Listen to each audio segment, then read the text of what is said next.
ጤና ይስጥልን ተመልካቾቻችን፣ በርካታ ሀገራዊና ዓለም አቀፍ ጉዳዮችን በቀጥታ ስርጭት ወደ እናንተ የምናደርስበት የዕለተ ረቡዕ የቀን ኤንቢሲ ዜናችን ተጀምሯል። የአክብሮም ዜናዎቹን እየመራው እቆያለሁ። አብራችን ቆዩ።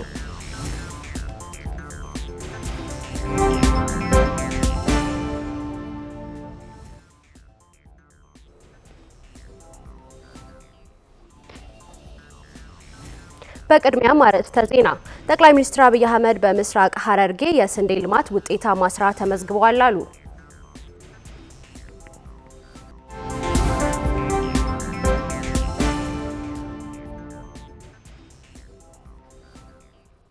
በኢትዮጵያ የስራ ገበያ ላይ ያለውን ክፍተት ለመሙላት የግል ኢንዱስትሪዎች ከፍተኛ ሚና አላቸው ተባለ።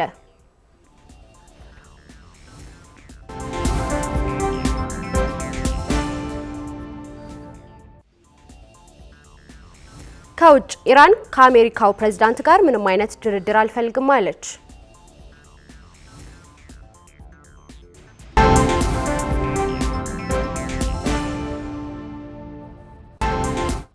አጫጭር የሀገር ዜናዎችን በማስቀደም እንጀምራለን። በሐረር ከተማ የተጀመረውን የኮሪደር ልማትና አካባቢውን ለኑሮና ለቱሪዝም ምቹ የማድረግ እንቅስቃሴን ተመልክቻለሁ አሉ ጠቅላይ ሚኒስትር አብይ አህመድ።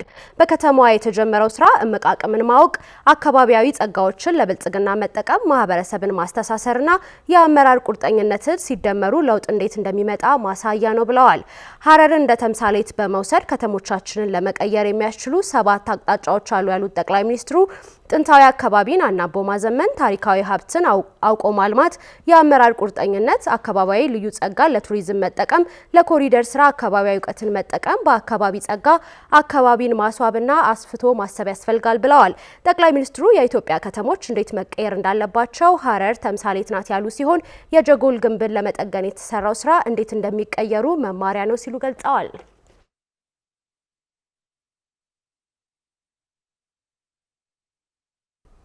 የኩባ የውጭ ጉዳይ ሚኒስትር ቡርኖ ኤድዋርዶ ሮድሪጌዝ ፓሬ ለይፋዊ የስራ ጉብኝት አዲስ አበባ ገቡ። ሚኒስትሩ ቦሌ ዓለም አቀፍ አውሮፕላን ማረፊያ ሲደርሱ በውጭ ጉዳይ ሚኒስቴር የአውሮፓና አሜሪካ ጉዳዮች ምክትል ዳይሬክተር ጄኔራል አምባሳደር አብርሃም መንግስቱና በሚኒስቴሩ የፕሮቶኮል ጉዳዮች ዳይሬክተር ጄኔራል ዶክተር አዚዛ ገለታ አቀባበል አድርገውላቸዋል። ሚኒስቴሩ በአዲስ አበባ በሚኖራቸው ቆይታ ከመንግስት ከፍተኛ ባለስልጣናት ጋር ውይይት ያደርጋሉ ተብሎ እንደሚጠበቅ ከውጭ ጉዳይ ሚኒስቴር የተገኘው መረጃ ያመላክታል። የትራንስፖርትና ሎጂስቲክስ ሚኒስቴር አለሙ ስሜ በተባበሩት መንግስታት የመንገድ ደህንነት ፈንድ የቦርድ አባል ሆነው ተሾሙ። ኢትዮጵያ የመንገድ ደህንነት ትምህርት በስርዓተ ትምህርት ውስጥ እንዲካተት በማድረግ የወሰደችው እርምጃ የመንገድ ደህንነትን ለማስፈን ያላት ቁርጠኝነት ማሳያ መሆኑን ለሚኒስቴሩ በተጻፈው የሹመት ደብዳቤ ተገልጿል። የአፍሪካ ኢኮኖሚክ ኮሚሽን ኢትዮጵያ በመንገድ ደህንነት ላይ የምታደርገውን ጥረት በመገንዘብና እውቅና በመስጠት አለሙ ስሜን በዩኤንአርኤስኤፍ ስር የባለአደራዎች የቦርድ አባል ሆነው መሾማቸውን አሳውቋል። የሚኒስትሩ በቦርድ አባልነት መሾም ኢትዮጵያ ልምዷን ለሌሎች ሀገራት እንድታጋራና ከመላው ዓለም በመንገድ ደህንነት ላይ የተሻሉ ተሞክሮዎችን እንድታገኝ መልካም አጋጣሚ የሚፈጥር እንደሆነ የትራንስፖርትና ሎጂስቲክስ ሚኒስቴር መረጃ ያመላክታል።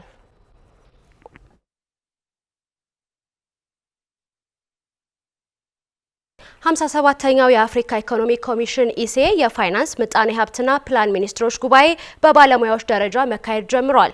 ጉባኤው የአፍሪካ ነጻ የንግድ ቀጠና ስምምነት ትግበራን ማፋጠን፣ አፈጻጸሙን የሚያልቁ ስትራቴጂካዊ እርምጃዎችን መቀየስ በሚል መሪ ሀሳብ ነው የሚከናወነው። የአፍሪካ ነጻ የንግድ ቀጠና ስምምነት ትግበራ የእስካሁን አፈጻጸምና ቀጣይ ስራዎች የጉባኤው ዋነኛ አጀንዳ መሆኑን ኢዜአ ከኢሲኤ ያገኘው መረጃ ያመላክታል። ዲጂታላይዜሽን፣ የምግብ ዋስትናና የኢነርጂ ትራንስፎርሜሽን ሌሎች የጉባኤው የመወያያ ርዕሰ ጉዳዮች ናቸው። 57ኛው የአፍሪካ ኢኮኖሚክ ኮሚሽን የፋይናንስ ምጣኔ ሀብትና ፕላን ሚኒስትሮች ጉባኤ በባለሙያዎች ደረጃ ከመጋቢት 3 እስከ መጋቢት 5 ቀን 2017 ዓ.ም ይካሄዳል። ጉባኤው በሚኒስትሮች ደረጃ መጋቢት 8 እና 9 ቀን 2017 ይካሄዳልም ተብሏል።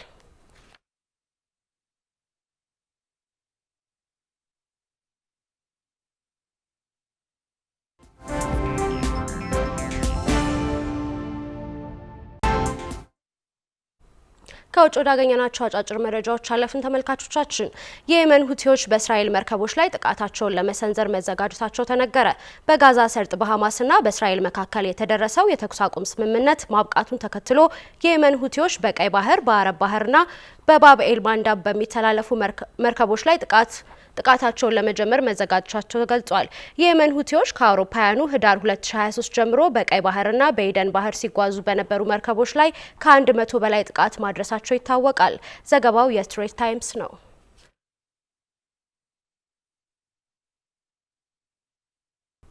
ዩክሬን ከሩሲያ ጋር የ30 ቀናት የተኩስ አቁም ስምምነት ለመቀበል መዘጋጀቷን አስታወቀች።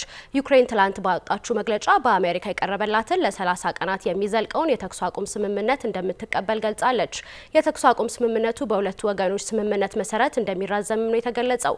በሳውዲ አረቢያ የአሜሪካና የዩክሬን ባለስልጣናት ተወያይተው በሰጡት የጋራ መግለጫ አሜሪካ ከዚህ በኋላ ለዩክሬን የምታደርገውን የደህንነት መረጃና የጸጥታ ድጋፍ መስጠት እንደምትቀጥል አመልክተዋል። ዘገባው የቢቢሲ ነው። ታይዋን የቻይና የጦር አውሮፕላኖች በአየር ክልሏ መቃረባቸውን አስታወቀች። የታይዋን ደሴት ብሔራዊ የመከላከያ ሚኒስቴር ባወጣው መግለጫ ዛሬ ማለዳ 11 የቻይና የጦር አውሮፕላኖች የአየር ክልሉን ጥሰው መግባታቸውን አስታውቋል። በተጨማሪም 7 የቻይና የጦር አውሮፕላኖች በደሴቲቱ የውሃ ክልል አቋርጠው መግባታቸውን የተገለጸው የአሜሪካ የገንዘብ ሚኒስትር ስኮት ቤንሴት በሰጡት ማብራሪያ ቻይና በዶናልድ ትራምፕ አስተዳደር ዘመን በታይዋን ደሴት ላይ ምንም አይነት ጥቃት አትፈጽምም ብለዋል። ዘገባው የአይኒ ኒውስ ነው።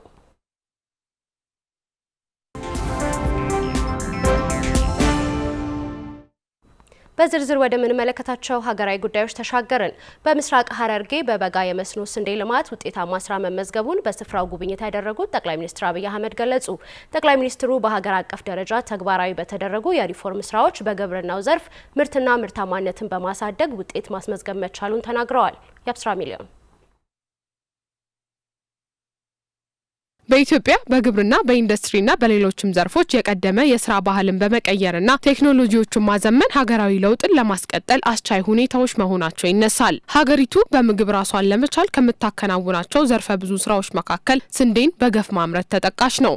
ከክረምት እስከ በጋ የሚከወኑ የግብርና ስራዎች በዚህ ዘርፍ አመርቂ ውጤቶች እያስመዘገቡም ይገኛሉ። ከሀገሪቱ ቆላማ አካባቢዎች አንዷ በሆነችውና ከጥቂት ዓመታት በፊት የነበረባትን ሰላም ማጣት በመቅረፍ ፈጣን ለውጥ እያስመዘገበች ትገኛለች።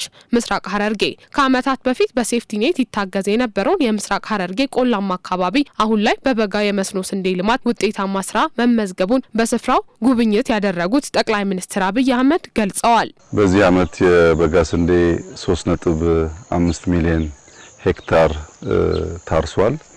ከዚህ የሚሰበሰበው ከ300 ሚሊዮን ኩንታል ያላነሰ እንደሚሆን ይጠበቃል። በዚህ አሁን ባለንበት አካባቢ ምስራቅ ሐረርጌ ቆላማው አካባቢ ማህበረሰቡ ከ4፣ 5፣ 6 ዓመት በፊት የሚኖረው በሴፍቲኔት ነው። እርሻ አያቅም። ይሄ ቦታ ታርሶ አያቅም።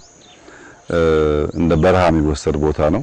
ከዚያም ቀደም ብሎ በርካታ ግጭት የሚደረግበት ብዙ ሰው ያለቀበት አካባቢ ነው።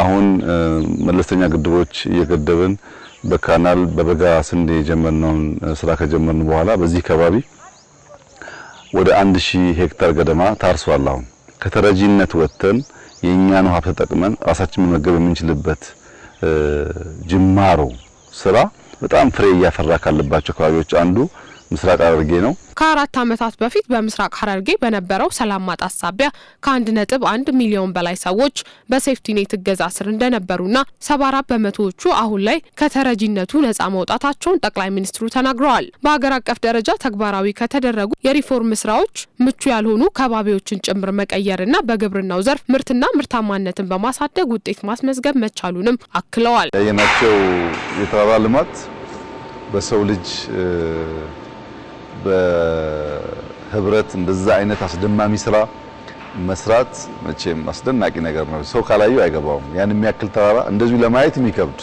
ለመውጣት የሚከብድ ነገር ግን 3 ሜትር 2 ሜትር የሚያክል እርከን ሰርተው አካባቢያቸውን ሲጠብቁ ያየሁበት መንገድ በጣም የሚያረካ ነው። ለኮሪደር ልማት ግብዓት የሚሆኑ ቁሳቁሶችን በሐረርጌ በተገነቡ ፋብሪካዎች በጥራት እየተመረቱ እንደሚገኙ ጠቅላይ ሚኒስትሩ ገልጸዋል። የሐረር ከተማ ኮሪደር ልማት በተለይ የመብራቱን ማዘመን ስራ ሙሉ በሙሉ የሚሰራው እዚህ ቦታ ነው። ዘመናዊ ማሽን አላቸው። መብራቱ ከአዲስ አበባ ወይም ከሌላ ከተማ ደግሞ የሚለየው ለጥገና አምፖል ሲቃጠል ክሬን እንዳይቸገሩ በሆነ ሲስተም ራሱ ፖሉ ዝቅ ብሎ ለመጠገን የሚያስችል አይነትም የፈጠራ ስራ አክለውበታል። ይሄ ነገር እያደገ ይሄዳል። ብዙ ከተሞች አሉ። እዚህ ማያ አለ። ማያ በራሱ አውዳይን ይዛል፣ ሀሮማያን ይዛል። ትልቅ ከተማ ነው። ሀረር በጣም ትልቅ ከተማ ነው። እስከ ድሬዳዋም ሊሄድ ይችላል እና ኢስት ፓርቱን ብቻ ከቨር የሚያደርግ ኢንዱስትሪ እንኳን ቢሆን በጣም ትልቅ ማርኬት ነው ያለው እና ብረት ላይ የተጀመሩ በጣም ተስፋ የሚሰጡ ስራዎች አሉ።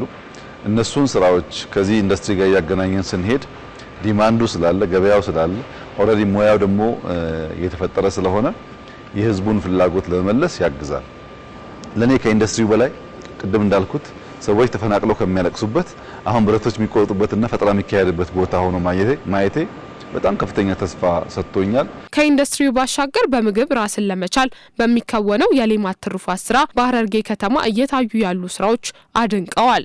ድሮ ሐረር ስሟ ነበር ገናና እንጂ ከተማዋ አልነበረችም። አሁን ግን ለዚያ ለገነነ ስም የምትመጥን ከተማ ለመሆን እየታተረች ነው፣ ለማደግ እየተነሳች ነው። ገና ነው፣ ብዙ ስራ ይቀራል። ነገር ግን ጅማሮና ሂደቱ ደግሞ ተስፋ የሚጣልበት ነውና በሌማት 13 ልጆች ገደማ ናቸው። ኦልሞስት ለሐረር በቀን እስከ 2500 እንቁላል ያቀርባሉ። ግራጁዌት ያደረጉ ልጆች ናቸው። ስራ አልነበራቸውም። አሁን ከተደራጁ አመት ተኩል 2 አመት ገደማ ቢሆናቸው ነው። በዚህ ጊዜ ውስጥ ተነቃቅተው ለማስፋት ተጨማሪ ጥያቄ እየጠየቁ ነው ያሉትና ወጣቶች ተደራጅተው በሌማት ሲሳተፉ፣ በግሪን ሌጋሲ ሲሳተፉ፣ በኢንዱስትሪ ሲሳተፉ፣ በእርሻ ስራዎች ሲሳተፉ ቀላል ግምት የሚሰጠው አይደለም። ከፖለቲካዊ ግጭትና ፉክቻ ይልቅ ስራ ላይ ትኩረት ማድረግ ኢኮኖሚን ከማሳደግና ኑሮን ከማሻሻል ባለፈ ማየት የምንመኛትን ኢትዮጵያ በፍጥነት እውን ለማድረግ ያስችላል ሲሉ መልእክታቸውን አስተላልፈዋል። መልእክቴ እንስራ ነው። ከስራ ውጭ ሌላ መንገድ የለም። ሰው ዝም ብሎ በሚፈጠር የፖለቲካል ሁከት፣ በጭቅጭቅ፣ በንዝንዝ ሀገር መለወጥ አይቻልም። ሀገር የሚለወጠው በስራ ነው። ለስራ የምንሰጠው ድርሻና ለጭቅጭቅ የምንሰጠው ድርሻ ለየቅል መሆን አለበት። አሁን በጀመርነው መንገድ በሁሉም ጫፍ ያሉ እንቅስቃሴዎች ተጠናክሮ የሚቀጥሉ ከሆነ ኢትዮጵያ ምንም ጥርጥር የለውም ብልጽግናን ትጨብጣለች። ልጆቿ ከችግር ከመከራ የተላቀቁ ይሆናሉ። ከተሞቿ የተነቃቁ ይሆናሉ። ገጠሮቿ አምራች ሻጭ ይሆናሉ። በዚያው ልክ መሰረተ ልማት ይስፋፋል፣ ትምህርት ቤት ይስፋፋል እና ለኢትዮጵያ በጣም ትልቅ ተስፋ የሚሰጥበት የሚጣልበት ተግባር ነው። ከሀገር ውስጥ ወደ ሌላኛው ጉዳያችን አለፍን። በኢትዮጵያ የስራ ገበያ ላይ ያለውን የክህሎት ክፍተት ለመሙላት የግል ኢንዱስትሪዎች ከፍተኛ ሚና እንዳላቸው ተገለጸ። በስራ ገበያው የሰው ኃይልና የብቃት ፍላጎት መሰረት ብቁና ተወዳዳሪ የሰው ኃይል አቅርቦት እንዲኖር ለማስቻል የግሉ ዘርፍ ከመንግስት ጋር በአጋርነት መስራት እንደሚገባው ተገልጿል። ሰላማዊት ወልደገሪማ ተጨማሪ መረጃ ልታደርሰን በቀጥታ መስመር እየጠበቀች ነው። ሰላማዊት መቀጠል ትችያለሽ። አመሰግናለሁ ሊያ። እንደምላችኋል ተመልካቾቻችን። ቀደም ብለሽ አንቺም እንደገለጹ እንግዲህ በኢትዮጵያ በስራው ገበያ ላይ በርካታ የሰው ኃይል እንዳለ ይገለጻል። ነገር ግን በዘርፉ ያለው የበቃ ወይም ደግሞ ክህሎት ያለው የሰው ኃይል መጠን ግን አነስተኛ መሆኑ ነው የሚነሳው። በተደጋጋሚ ጊዜም እንግዲህ በዘርፉ በርካታ የሰው ኃይል እንዳለ ቢነሳም ብቃት ያለው የሰው ኃይል ወይም ደግሞ በዘርፉ ያለው የተማረ ወይም ደግሞ ብቃት ማነስ እንዳለው ነው የሚነሳው በተደጋጋሚ ማለት ነው። ለዚህም እንግዲህ በርካታ ምክንያቶች ይነሳሉ። በተለይም ደግሞ በትምህርት ተቋማት የሚሰጠው ወይም ደግሞ በቴክኒክ ተቋማት የሚሰጠው ትምህርት ከተግባር ይልቅ በካሪኩለም ወይ ደግሞ በክላስ ላይ የተመሰረተ መሆኑ እንደ ዋነኛ ምክንያት ይነሳል ማለት ነው። ይህንን ችግር እንግዲህ ለመቅረፍ ወይም ደግሞ እንደ ሀገር አቀፍ ደረጃ የሚታየውን የስራ ወይም ደግሞ የክህሎት ማነስ ለመቅረፍ የስራና ክህሎት ሚኒስቴር የተለያዩ እርምጃዎችን እየወሰደ እንደሆነ ነው እንግዲህ የገለጸው የሚገኘው። በተለይም ደግሞ የክህሎት ልማት አስተዳደር ስርዓት በመቅረጽ ወደ ስራ መግባቱን ነው የገለጸው ማለት ነው። በዚህም ደግሞ የግሉ ዘርፉ በተለይ ከፍተኛ ሚና እንዳላቸው ተነስቷል። በዛሬው ዕለትም በስራና ክህሎት ሚኒስቴር አዘጋጅነት እንዲሁም ደግሞ በአሰሪዎች ፌዴሬሽን መካከል በተደረገ የውይይት መድረክ እየተከናወነ ነው የሚገኘው። በዚህ የውይይት መድረክም እንግዲህ የግል ተቋማት ወይም ደግሞ በተለያዩ ዘርፎች ተሰማርተው የሚገኙ የግሉ ዘርፍ ኢንዱስትሪዎች የሚታየውን የክህሎት ክፍተት በመሙላት ረገድ ከፍተኛ ሚና እንዳላቸው ነው የተነሳው ማለት ነው። ስልጠናዎችን በመስጠት ሊሆን ይችላል። እንዲሁም ደግሞ የሚቀጥሯቸውም ሰዎች በራሳቸው በማሰልጠን ከመንግስት ባሻገር እነሱ ከፍተኛ ኃላፊነት እንዳለባቸው ነው የተነሳው ማለት ነው። እንደሚታወቀው በርካታውን የሰው ኃይል ወይም ደግሞ የተማረ የሰው ኃይል የሚወስዱት የግል ዘርፎች በተለይም ደግሞ ኢንዱስትሪዎች እንደመሆናቸው መጠን በሚቀጠሩበት ጊዜ በዚህ ተቋማት በሚቀጠሩበት ጊዜ ክህሎታቸው ወይም ደግሞ ብቃት ያላቸው መሆናቸውን በማረጋገጥ እንዲሁም ደግሞ ተጨማሪ ስልጠና ስልጠናዎችን በመስጠትም የሚታየውን ክፍተት መሙላት እንደሚገባቸው ነው የተነሳው። እንዲሁም ደግሞ በተጨማሪ በቴክኒክና ሙያ ተማሪዎች ወይም ደግሞ በሚሰለጥኑበት ጊዜ እነዚህ ተማሪዎች ክፍት የሆነ የፕራክቲስ የሚያደርጉበት ወይም ደግሞ ተግባራዊ ልምምድ የሚያደርጉበትን መድረክ በማዘጋጀት ወይም ደግሞ እድል በመክፈት የሚታየውን ክፍተት መሙላት እንደሚገባቸው ነው የተመላከተው ማለት ነው። በዛሬው ዕለት እንግዲህ በነበረው ውይይት ለመጀመሪያ ጊዜ በሀገራችን ማለት ነው በግብርናው ዘርፍ የካውንስል ተቋቁሟል። ይህ ካውንስል እንግዲህ የግሉ ዘርፍ ባለሀብቶች በዋናነት የሚመሩት ወይም ደግሞ በግሉ ዘርፍ የተሰማሩ በግብርና ኢንዱስትሪ ዘርፍ የተሰማሩ የባለሀብቶች ወይም ደግሞ ኢንዱስትሪዎች በዋናነት በበላይነት የሚመሩት ካውንስል ተቋቁሟል። ይህ ካውንስል እንግዲህ በዋናነት ምንድነው ፎከስ የሚያደርገው በግብርናው ዘርፍ የሚታየውን ብቃት ያለው የሰው ኃይል እጥረት ለመቅረፍ የሚኖራቸው ሚና ለማሳደግ ነው። እንግዲህ ይህ ካውንስል የተቋቋመበት ዋነኛ ዓላማ በግሉ ዘርፍ ወይም ደግሞ ግብርና እንደሚታወቀው የሀገራችን ዋነኛ የኢኮኖሚ ምንጭ እንደመሆኑ መጠን ከፍተኛ የሰው ኃይል የሚፈልግ ዘርፍ ነው። ይህንንም ለማሟላት ብቃት ያለውን የሰው ኃይል ለመቅረጽ ወይም ደግሞ ወደ ዘርፉ ለማስገባት የግሉ ባለሀብቶች ወይም ደግሞ የግሉ ዘርፍ የሚኖራቸው ሚናን በተመለከተ ውይይት የተካሄደ ነው የሚገኘው። በዚህም ማለት ነው እንግዲህ ገበሬውም ሊሆን ይችላል ሌሎችም ያልተማረ ማህበረሰብ ነው እንግዲህ በዚህ በብዛት በግብርናው ዘርፍ ላይ ተሰማርቶ የሚገኘውና የተማረውን የሰው ኃይል ወደዚህ ዘርፍ በማስገባት በሀገር አቀፍ ደረጃ ለውጥ ማምጣት እንደሚቻል ነው የተጠቆሙ ማለት ነው። በዚህ መሰረትም እንግዲህ ሌሎች ዘርፎችን በቀጣይ ወደዚህ ካውንስል በማቋቋም በስራና ክህሎት ሚኒስቴርና በግሉ ዘርፍ መካከል ማለት ነው ካውንስሎችን በማቋቋም በተለያዩ ዘርፎች የሚታየውን የስራ ወይም ደግሞ የክህሎት ወይም ደግሞ የሰው ኃይል ብቃት ማነስን ለመቀነስ ስራዎች እንደሚሰሩ ተጠቁሟል ማለት ነው። በግብርና የተጀመረው በቀጣይ ደግሞ በሌሎች ዘርፎች ተጠናክረው እንደሚቀጥሉ ተገልጿል ማለት ነው። ለአሁን ያለኝ መረጃ ይህን ይመስላል። በማታው ኤንቢሲ ዜናችን ደግሞ ተጨማሪ መረጃዎችን ወደ እናንተ የምናደርስ ነው የሚሆነው። ሰላማዊት ከስፍራው ስላደረሽን መረጃዎች እናመሰግናለን።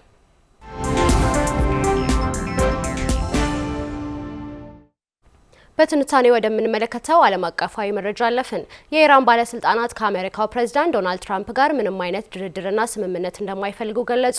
ሄዝቦላ በበኩሉ ለአሜሪካው ፕሬዝዳንት ጥብቅ ማስጠንቀቂያ መስጠቱ ነው የተሰማው።